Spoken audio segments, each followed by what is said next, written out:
പലപ്പോഴും എല്ലാവരും പറയുന്നതാണ്, ഇപ്പോൾ ചേട്ടനൊരു സ്റ്റാറാണ്, സ്റ്റാർഡം കീപ്പ് ചെയ്യാൻ ഒക്കെയുള്ള സൗകര്യമുണ്ട്. പക്ഷെ പലപ്പോഴും സ്വതസിദ്ധമായൊരു ശൈലി എല്ലാത്തിലും, വ്യക്തി ജീവിതത്തിലായാലും സിനിമയിലായാലും, അത് പലപ്പോഴും വിനയം ഒക്കെ ആയിട്ട് പറയപ്പെടുന്നുണ്ട്.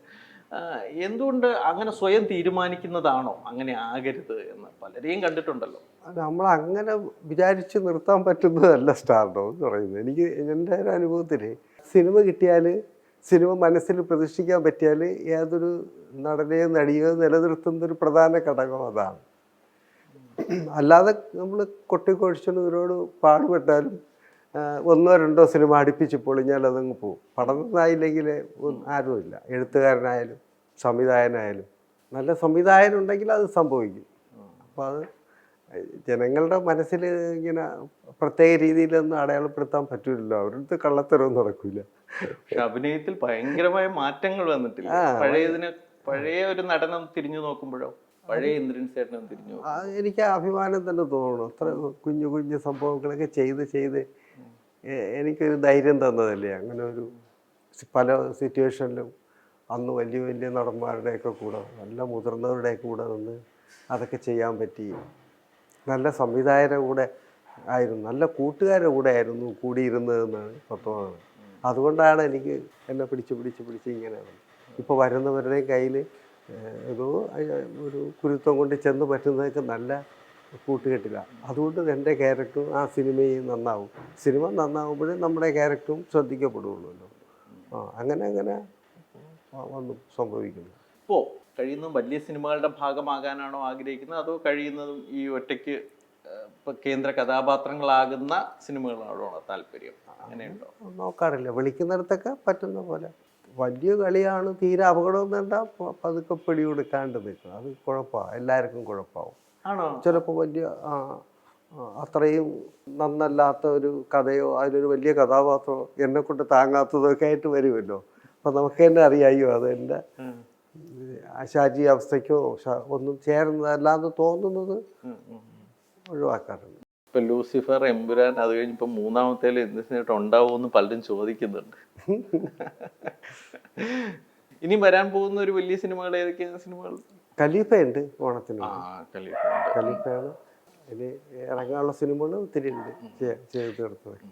എപ്പോഴാണ് ഒരു മാറ്റം വന്നത്? ആ പഴയ എന്താ പറയുക കൊമേഡിയൻ എന്നതിൽ നിന്ന് ഗൗരവമുള്ള ആളൊരുക്കം, ഹോം എന്നതിലേക്ക് ഒരു മാറ്റം സ്വന്തമായിട്ട് ഉണ്ടാക്കിയതാണോ അതോ സ്വാഭാവികമായിട്ട് വന്നതല്ലോ? ഓരോരുത്തരായിട്ട് സഹായിക്കുന്നതല്ലേ, അത് നമ്മളും അറിയാതെ പോകുന്നതല്ലേ.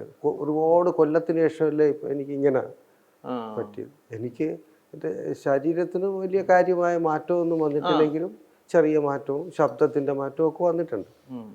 അതുമൊക്കെ ഞാനും അറിയാതെയോ നമ്മൾ അതിനുവേണ്ടി തയ്യാറെടുക്കാതെയോ ശ്രദ്ധിക്കാതെയോ ഒന്നും ശ്രമിച്ചിട്ടില്ല. ഒരു ക്യാരക്ടർ ചെയ്യാനും വേറൊരു കാര്യത്തിലും അത് പഠിക്കുക, അതിന് പരമാവധി നന്നാക്കാൻ ശ്രമിക്കുക എന്നുള്ളതിനെ കഴിഞ്ഞ് ശരീരവും ബാക്കിയൊന്നും ശ്രദ്ധിക്കാറില്ല. അപ്പോൾ അത് എങ്ങനെയോ യാതൊരു കാര്യം എനിക്കൊണ്ട് കഥാവിശേഷൻ, പിന്നെ ഈ എം പി സുകുമാരൻ നായരുടെ രാമായണം അങ്ങനെയൊക്കെയുള്ള സിനിമകളാണ് കുറേയൊക്കെ ഈ കോമഡിയിലുള്ള ഒരു അമിത ചലനങ്ങളൊക്കെ എല്ലായിടത്തും യോജിക്കില്ല എന്ന് മനസ്സിലാക്കി തന്നവർ. കഥാവിശേഷത്തിന് ശേഷമാണ് ഒത്തിരി സീരിയസ് ക്യാരക്ടർ ചെയ്താലും ആൾക്കാരത് ഉൾക്കൊള്ളുമെന്ന് എനിക്ക് ബോധ്യമായത്. എല്ലാവർക്കും അങ്ങനെ മറ്റുള്ളവർക്ക് തോന്നിക്കാണുമെന്ന് തോന്നുന്നു.